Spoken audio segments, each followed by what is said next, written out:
김용민 씨의 발언 때문에 그 주제를 잡았습니다.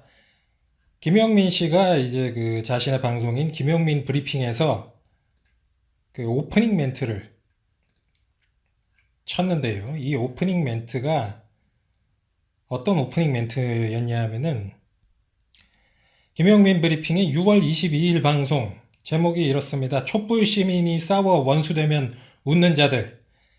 그들이 바로 공작 세력이라는 제목.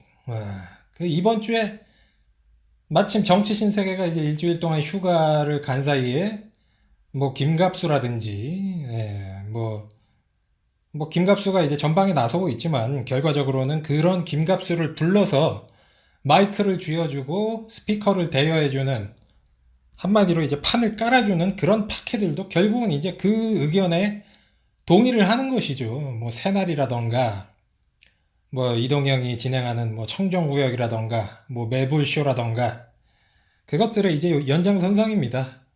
촛불심이 싸고 원수되면 웃는 자들 그들이 바로 공작 세력이라는 제목. 이게 이제 초반에 나오는 오프닝 멘트였는데요. 제가 이제 이 오프닝 멘트를 처음에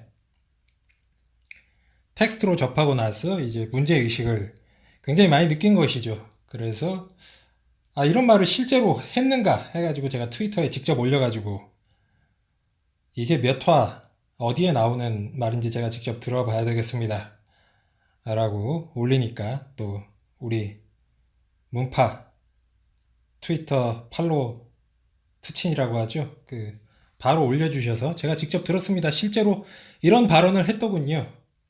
김용민 씨가 뭐라고 했냐면은 요새 2004년 열린우리당 총선 승리 이후 벌어진 일들이 생각납니다. 내부에서 싸움이 끊이질 않았습니다. 그런데 그 싸움은 대선 총선 국면까지 한편이었던 사람들끼리 벌어지는 것이었습니다. 이 김용민 씨가 말한 거 읽을 때는 제가 좀 깐족깐족대면서 막 이렇게 이죽대면서 읽어야 이게 전달이 되는데 제가 그런 식으로 말하는 버릇을 어디에서 배우질 못했어요. 그래서 어쩔 수 없이 개소리지만 그 제 좋은 목소리와 그 좋은 퀄리티의 어조로 읽을 수밖에 없는 점 양해 부탁드립니다. 싸움의 명분은 그런데 노무현 대통령에게 누를 끼치는 또는 끼칠 사람 누굽니까? 라고 성대모사를 하더라고요. 였습니다. 친노를 넘어 진노 경쟁을 벌였던 거죠. 말 그대로 고륙 상징이었습니다. 어떻게 됐을까요? 열린우리당은 그 뒤 망했습니다. 문재인 대통령에게 누가 더 가까운가? 누가 더 배신할 것인가? 이걸로 줄 세우려는 자들이 있습니다. 물론 노무현 대통령의 비극을 재현해서는 안 된다는 충정도 있겠지요. 사방이 적대 세력인 문재인 대통령을 도와야 한다는 진정성도 있을 테고요. 그런데 아무나 몹쓸 사람으로 규정하면서 지지자를 가르고 자기 편 아닌 시민들을 적폐 옹호자로 몬다면 열린우리당의 말로로 가는 급행 열차에 오르게 되는 것입니다. 이런 얘기를 김용민 브리핑의 오프닝 멘트에서 했습니다. 과연 이 얘기가 맞는 말인가?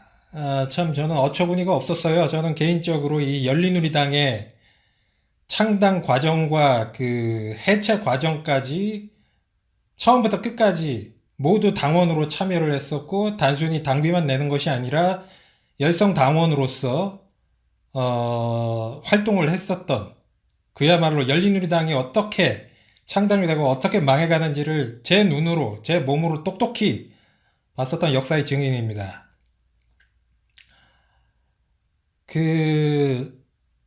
뭐 사실 이제 이게 역사라는 게 뭐 무슨 범죄 사건처럼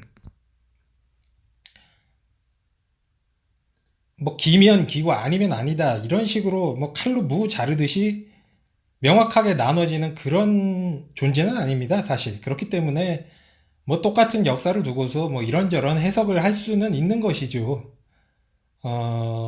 다만 이 역사를 어떤 관점으로 누구의 관점으로 볼 것인가는 그 사람의 이제 현재 스탠스 그리고 그 사람의 어떤 생각을 알게 하는데 굉장히 중요한 도구가 된다.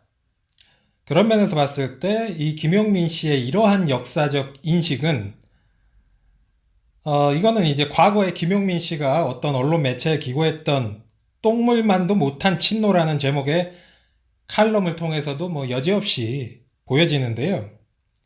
김용민 씨가 2007년 12월에 그 똥물만도 못한 친노라는 칼럼에서 이런 글을 썼었죠. 친노가 요즘 똥값이다. 아니 똥 그 자체이다. 만지는 것은 당연하고 보는 것조차 싫은 게 똥이기 때문이다. 이번 대선에서 친노가 속한 대통합민주신당은 완패했다. 완패한 이유 길 가던 강아지에게 물어봐도 다 알 것이다. 노무현 대통령이 정치를 못한 탓이다. 김용민 씨는 이제 노무현 대통령이 정치를 못했기 때문에 대통합민주신당이 망했다고, 그리고 열린우리당이 망했다고 얘기를 하는 것이죠. 대통합민주신당은 노무현 대통령에게는 수차례 반성할 기회, 정치를 잘하도록 다짐할 기회가 있었으니 2004년 5월 지방선거, 보궐선거, 2006년 5월 지방선거, 그리고 여러 번의 국회의원 재보궐선거에서의 완패가 그것이다. 노무현 대통령과 그의 친위 세력들은 그 많은 힌트를 감지 못하며 등 돌린 성남 민심의 소재를 읽는데 게을리했다. 이게 이제 김용민 씨의 역사 인식이에요. 2007년 12월에 이런 글을 썼었고, 이런 역사 인식 안에서 김용민 브리핑에 그런 오프닝 멘트가 나온 것입니다. 한마디로 김용민 씨는 노무현 대통령 때문에 열린우리당이 망하고 대통합민주신당도 망했고 이명박에게 정권을 넘겨줬다. 그것도 모자라서 노무현 대통령을 추종한 친노 세력 때문에 이 민주개혁 진보 진영이 통째로 망했다라고 보는 인물입니다. 그런데 이런 인간이 지금 낙곰수에 편승을 해가지고 뭐 여기저기 방송 진행자 맡고 있고, 이게 지금 이 판에 이 바닥의 꼬라지예요. 이런 새끼를 갖다가 뭐 어머코인 시절에 낙곰수 했다고 추종하고 이런 병신 같은 것들. 뭐 제가 그 열린우리당이 창당되고 해체되고 그리고 대통합민주신당이 이명박에게 치욕적으로 패배를 당하는 그 과정들을 계속 보고, 눈으로 보고 몸으로 활동을 하면서 그 역사의 산 증인 중에 하나지만, 뭐 제가 이 부분에 대해서 얘기를 한다는 게 뭐 저에 대해서 잘 모르시는 분들이나 아니면은 뭐 저에 대해서 반감을 가진 사람들에게 있어서는 뭐 별로 설득력이 없을 테니, 문재인 대통령님과 노무현 대통령님이 이 부분에 대해서 어떻게 생각하시는지 그분들이 쓴 책에 나와 있는 내용을 제가 그냥 읊어드리겠습니다. 먼저 문재인 대통령님의 말씀입니다. 책에 쓰여진 문재인 대통령님이 쓰신 문재인의 운명.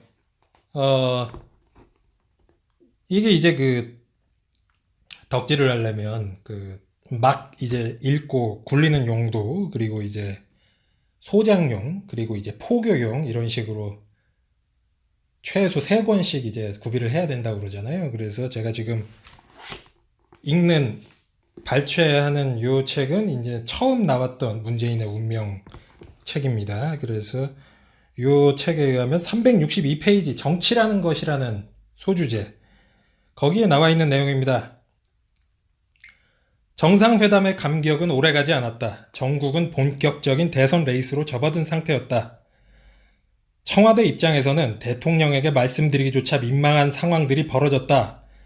모두 정치권으로부터 당한 일이다. 우린 속수무책으로 감내할 수밖에 없었다.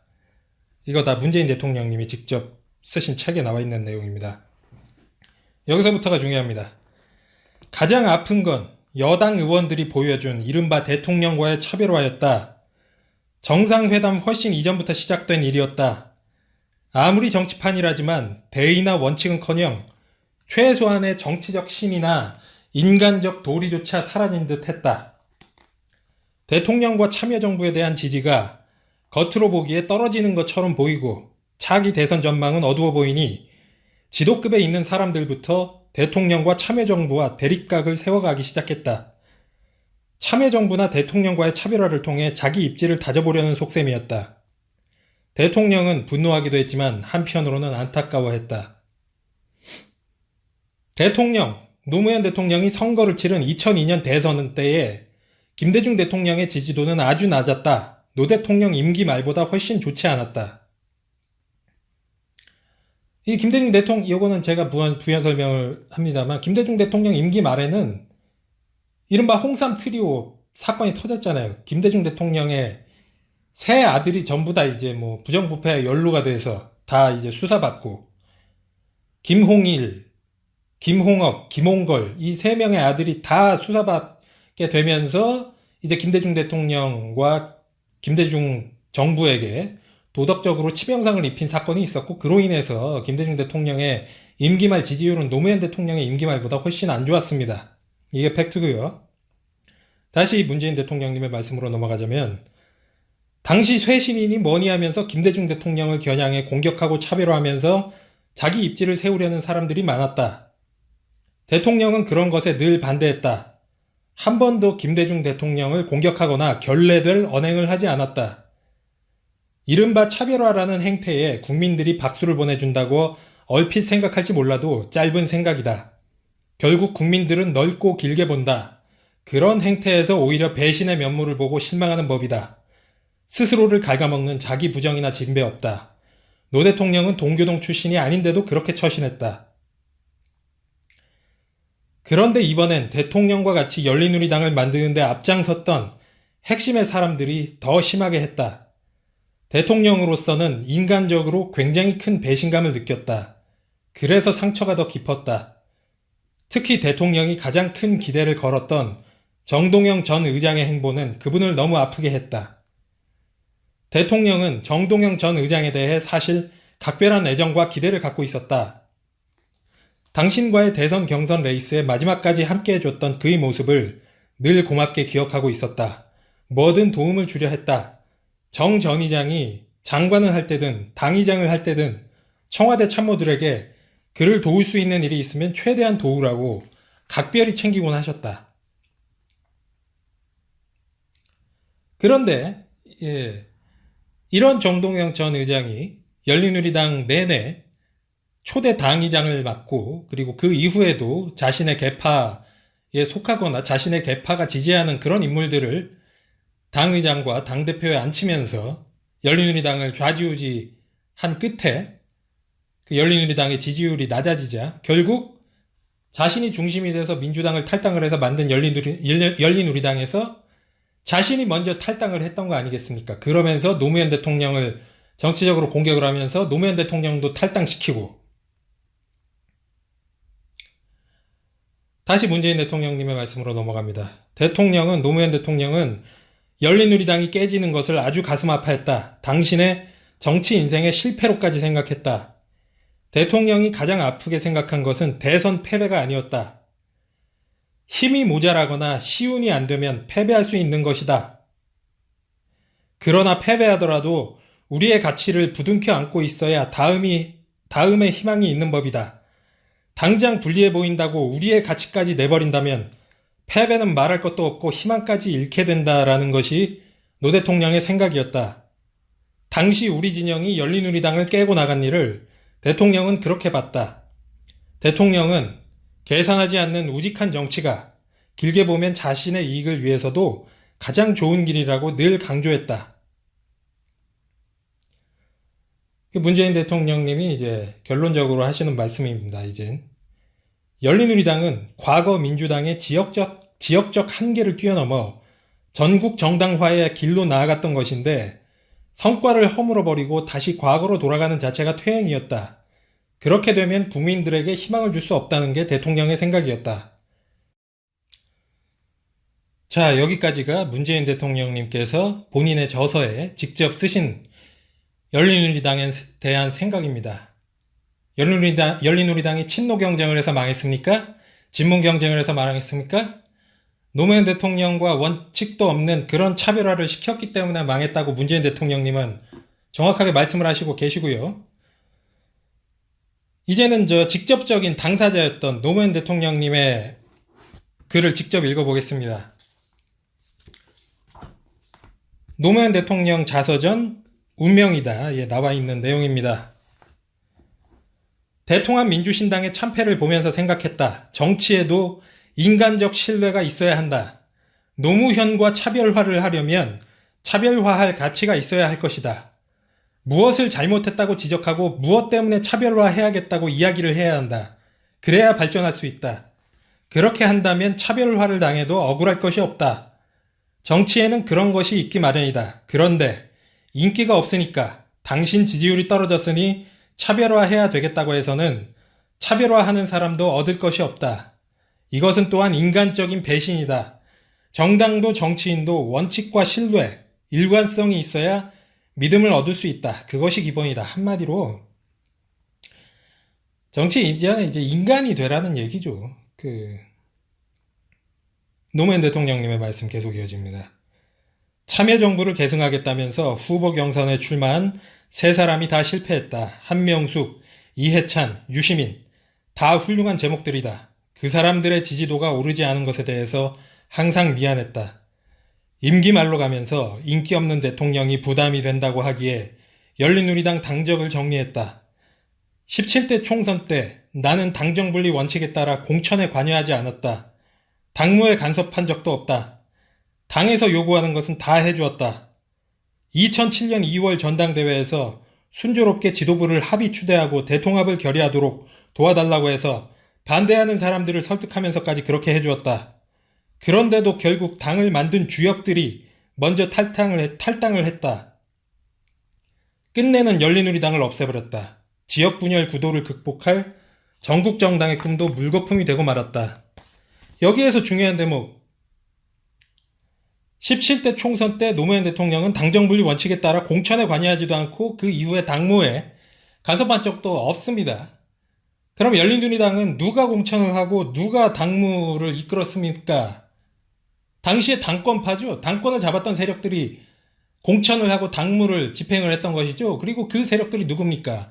정동영계 아닙니까? 당시에 열린우리당 최대 계파가 정동영계였고, 그랬기 때문에 2007년 대통합민주신당 후보 경선에서도 정동영이가 후보가 됐던 거 아니에요.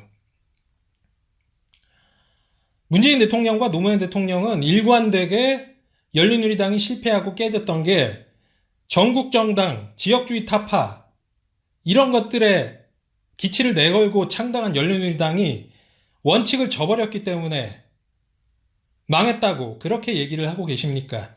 그렇게 얘기를 하고 계십니다. 문재인 대통령과 노무현 대통령님의 말씀이 옳습니까? 아니면 김용민의 말이 옳습니까? 열린우리당이 친문 경쟁, 친노 경쟁, 나아가서 진노 경쟁을 벌이다가 망한 게 이게 말이에요? 막걸리예요? 말도 안 되는 개소리를 짓거리고 있어. 이 문재인 대통령과 노무현 대통령님의 이런 시각이 옳았다는 것은 이미 역사적으로 증명이 되고 결정이 된 문제입니다. 노무현 대통령께서 서거하시고 역대 전직 대통령 중에서 가장 사랑받는 대통령이 됐고, 그리고 지금 이 책에서 언급한 본인 때문에 이제 지지도가 오르지 않은 것에 대해서 미안하다고 하신 한명숙, 이해찬, 유시민, 이 친노 정치인들이 노무현 대통령 서거하고 나서 야권의 대선 후보 1, 2위로 나란히 올랐던 거 아니에요. 당시 노무현 대통령이 서거하고 나서 실시한 차기 대권 여론조사에서 야권 대선 후보 지지도 1위는 유시민이었고 2위가 한명숙 총리였습니다. 그것은 노무현 대통령이 서거하기 전까지 조중동이나 한나라당이나 심지어 이제 김용민 같은 이런 얼치기 평론가들, 이런 놈들이 뭐 전부 다 노무현 대통령이 잘못했고 친노 세력이 똥물반도 못하다고 이렇게 지저대는 것들에 대해서 국민들이 일정 부분 선동되고 세뇌되어 있다가 노무현 대통령께서 서거하고 나시고 나서 진실을 깨닫게 된 거예요. 그래서 당시에 노무현 때문에 지지율이 낮았다고 자조를 하셨던 한명숙과 유시민이 야권에서 가장 강력한 후보로 떠올랐고, 유시민 씨가 국민참여당을 만들고 통합진보당을 만들면서 노무현 대통령과 그 뜻을 더 이상 같이 하지 않게 되고 자기의 독자적인 정치 노선을 걷게 되자 그 지지율이 이제 다른 친노 중에 친노인 문재인 대통령에게 가게 된 것 아닙니까? 그래서 지금 문재인 대통령님이 대통령이 되었잖아요. 이게 역사적으로 이렇게 끝난 문제입니다. 그런데 아직도 정신을 못 차리고 있어요. 김용민 같은 애들은.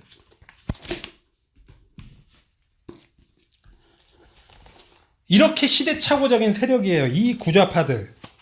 뻑하면 노무현 때문이다.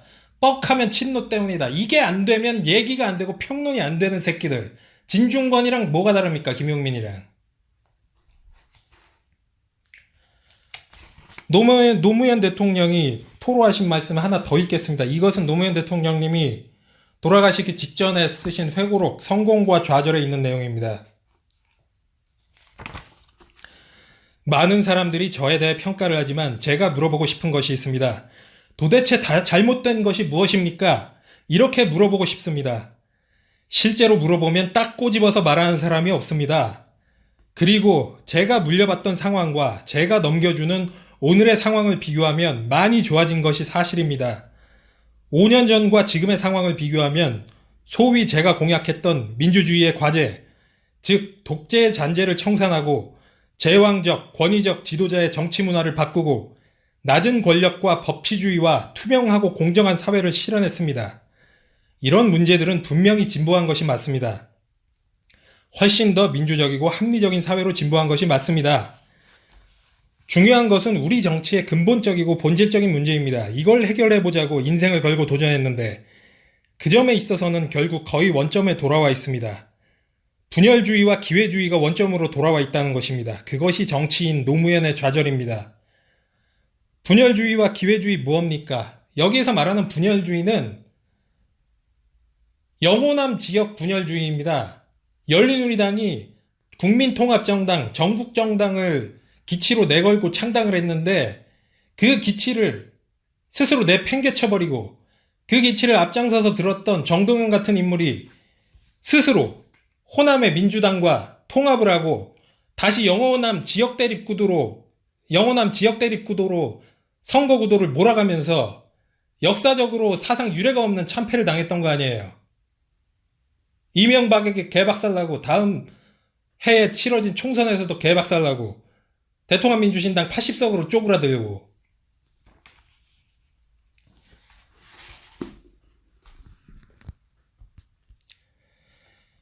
열린우리당이 왜 망했느냐? 이것은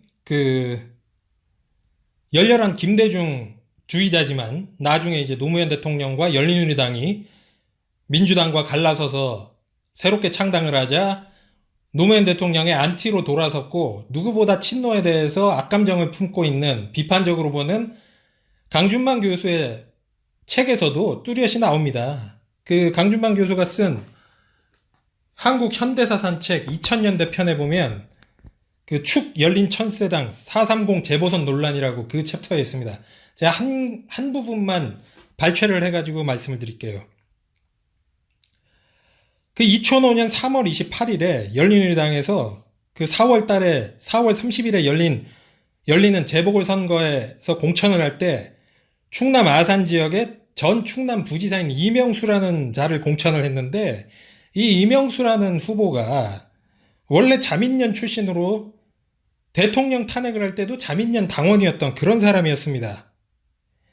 그래서 이게 당시 열린우리당 지도부에서 이런 철새, 노 대통령을 탄핵을 할 때도 자민련 당적을 가지고 있었던 이런 후보를 전략 공천을 하니까 당시 지역당원 3천여 명, 여기에 이제 집단적으로 탈당 성명을 발표를 하면서 격렬하게 저항을 했습니다. 그런데 이제 귓방망이로 듣지도 않은 거예요. 열린우리당 지도부에서. 이랬는데 이제 어떤 일이 벌어진 줄 아세요? 2주 뒤쯤에 2005년 4월 16일에 이명수 후보가 이중당적 문제로 후보 등록 자격이 이제 취소가 됩니다. 자민련 당적이랑 열린우리당 당적 두 개가 다 있었던 거죠. 이게 얼마나 개쪽이에요. 개쪽 같은 일이에요, 이게. 이런 일이 벌어지기 전에 당원들 3천여 명이, 그 지역 당원들 3천여 명이, 당원들 참 많았지, 그때. 예? 이런 인사를, 낙하산 인사로 전략 공천을 하는 당 지도부에게 반발을 해가지고, 저항을 했던 거 아닙니까? 이게 다 요즘 문파들과 이 역사성을 같이 하는 그때의 그 사람들이었어요. 그때는 문재인 대통령이 청와대에 계셨던 시절이었기 때문에 그때 노무현 대통령을 지지를 하던 세력들은 그때 열린우리당에 들어가서 이런 식으로 저항을 했었던 겁니다. 저를 포함해서. 그런데 열린우리당에서 이 이명수라는 자가 이중당적으로 후보가 취소되자 이번에는 어떤 후보를 내세우냐면은 전 중앙선관위 사무총장이었던 사람을 갖다가 후보로 내세우는 거예요. 엄청 두들겨 맞기 시작합니다. 이 중앙선관위 사무총장이었던 사람을 집권 여당에서 후보로 내세운다는 것은 여러 가지로 이제 문제가 있는 그런 조치거든요. 왜냐하면은 그 중앙선관이라는 것은 굉장히 도덕적이고 그리고 중립적인 스탠스가 요구되는 거 아닙니까? 그런데 중앙선관위에서 사무총장 하던 사람이 그 자리를 그만두고 특정 정당의 공천을 받아서 정치를 하게 된다면 이거는 뭐 재경부에서 일하던 공무원이 퇴직하고 나서 이제 삼성에 취직하는 거랑 뭐가 달라요? 그러면서 그 퇴직하고 나서 삼성에 취직하기 위해서 그 재경부에 근무할 당시에 또는 금감위에 근무할 당시에 삼성의 편의를 봐줬다고 의심을 안 할 수가 없는 거 아닙니까? 이거 마찬가지네 아니에요. 중앙선관위 사무총장이 자기가 그만두고 특정 정당의 후보로 공천을 받으려고 그 중앙선관위 사무총장 하면서 그 특정 정치 세력에게 유리한 그런 행위를 할 수 있을 거라고 분명히 의심할 수 있는 내용 아닙니까? 그래가지고 이 2005년 4월 30 재보선 이것뿐만 아니고 뭐 여러 지역에서 잡음이 많았습니다. 이상한 후보 전략 공천 시키고 제대로 상향식 경선 하지도 않고 그래가지고 다 졌죠. 완패했죠. 참패했죠. 그랬는데 430 재보선에서 패배를 하고 나니까 이 열린우리당 창당한 지 1년 반밖에 안 된 시점 그리고 2004년 탄핵 노무현 대통령 탄핵을 통해서 단독으로 과반수 의석을 얻은 지 1년밖에 안 된 시점에 이 열린우리당 지도부들이 재보궐선거 참패가 민주당과 분당돼서 참패했다고 뒤집어 씌우면서 민주당과 통합을 해야 된다고 그렇게 얘기를 하고 나옵니다. 2005년 5월 2일에 열린우리당 당시 당의장이었던 문희상 이 사람이 민주당과 통합을 실질적으로 거론할 시기가 됐다라고 주장을 하면서 출생이 같고 대통령을 같이 만든 것 이상의 대의 명분은 없다면서 통합 상대로 불과 1년 전에 대통령을 탄핵을 한 민주당을 언급을 했습니다. 며칠 뒤에 그 당의장이 문희상이었고 그때 원내대표는 정세균 지금 전 국회의장이었는데요. 열린우리당 원내대표 정세균도 비슷한 얘기를 합니다. 같은 형제나 마찬가지인 민주당과 합당은 해야 한다. 이런 식으로 당의 이제 지도부 아니에요. 당의장과 원내대표가 당의 투탑 아닙니까? 이 사람들이 노 대통령 탄핵을 시킨 민주당 그리고 유권자들이 심판을 했잖아요. 2004년 총선에서 민주당을 10석 이하로 찌그러뜨렸잖아요. 열린우리당을 152석으로 만들고 그랬는데 1년밖에 안 된 시점에서 다시 민주당과 통합을 해가지고 도로민주당으로 가자고 지역정당 구도로 다시 회귀하겠다고 이렇게 나선 겁니다. 그러니까 이때 한 달 전에 열린 전당대회에서 최고위원 당선에 성공한 유시민 의원이 반박하고 나선 거예요. 당 지도부가 합당론을 함부로 말하는 것은 매우 부끄러운 일이다. 그러면서 분당 이후에 민주당은 아무것도 변한 게 없다. 조선시대 여자 보쌈도 아니고 공개적으로 싫다고 하는 상대를 갖고 계속 결혼하자고 우기는 것은 부적절하다고 주장을 했던 거죠. 이래서 유시민이 이제 미운 털이 박힌 겁니다. 당시 열린우리당의 주류는 당의장 문희상, 원내대표 정세균, 그리고 수렴청정하는 정동영, 이 세력들은 대통령 탄핵당해가지고 152석 얻자마자 그때부터 민주당과 어떻게든 통합을 할 생각, 그리고 어떻게든 이 상향식 기간당원 제도를 허물어뜨리는 생각밖에 없었어요. 그렇기 때문에 그 본심이 재보궐선거에서 패배하고 나자 맞아. 이렇게 나타나는 겁니다. 근데 정작 재보궐선거에서 패배한 이유는 다른 데 있는데 말이죠. 사회양식 정당 원칙을 어그러뜨리고 대통령 탄핵에 동참한 자민련 출신 철새 정치인을 공천했다가 경선도 안 붙이고 전략 공천했다가 당원들한테 엄청나게 반발받으면서 그랬는데 그렇게 전략 공천한 후보가 이중당적 문제로 후보 등록 자격도 박탈되고 이런 개망신이 어디 있습니까? 이래가지고 선거를 말아먹어 놓고서 민주당과 합당을 해야 된다고 이거는 자기 부정 아니에요. 자기 부정. 열린우리당이 창당한 이유가 뭡니까?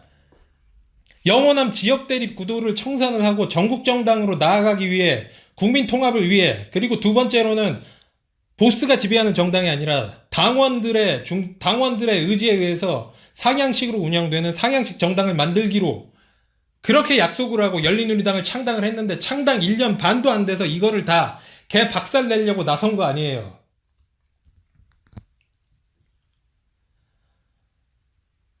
이때 당시에 이 문희상이나 정세균 같은 사람들이 대놓고 뭐 노무현 대통령을 디스하거나 그러지 않았습니다만 이렇게 민주당이랑 열린우리당이랑 다시 합당해야 된다. 그리고 상향식 정당 허물어뜨리고 이런 식으로 전략공천 개 족같이 하고 이런 작태들로 당을 운영하는 것 자체가 이미 노무현 대통령에 반하는 행동을 한 거예요. 노무현 대통령이 당정분리 원칙 때문에 이 당시에 당 운영에 대해서 왈가왈부하지 않고 개입도 안 했습니다만 이때부터 계속 문제의식을 가지고 있었던 겁니다. 그리고 이런 행위들이 차근차근 누적이 되어서 나중에는 결국 열린우리당을 창당한 그 주체인 정동영이나 천정배 이런 새끼들이 열린우리당을 지네가 먼저 나서서 탈당을 하고 민주당과 합당을 하자고 그렇게 해서 지역구도 영호남 지역 대립구도 복원시키고 이랬던 거 아닙니까? 거기에 맞서서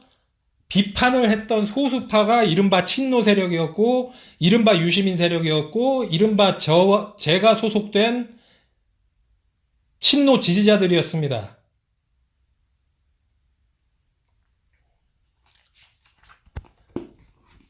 역사를 두고 사기를 치지 말아야죠. 어디에서 아직까지 이런 개소리를 하고 있어요. 무슨 열린우리당이 친노 경쟁, 진노 경쟁으로 망해요, 씨발. 노무현 대통령이랑 차별화하려고 반노 경쟁하다가 망했지. 국민들을 우습게 보는 작태 아닙니까, 김용민 씨?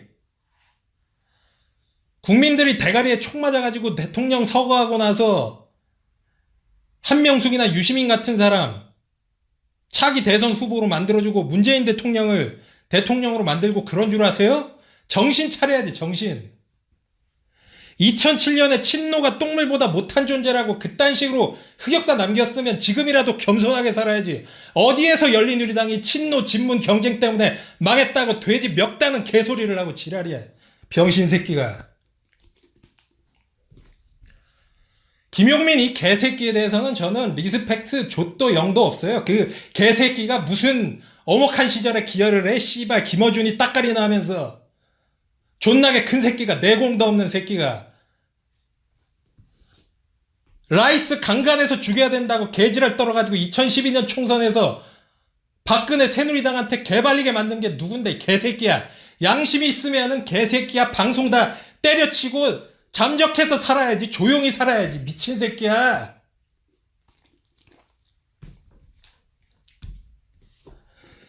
이런 개새끼들이 지금 설치면서 지금 우리가 무슨 민주진영을 분열을 시켰는 만에 이 지랄을 하는 겁니다. 어이가 없는 노릇이죠.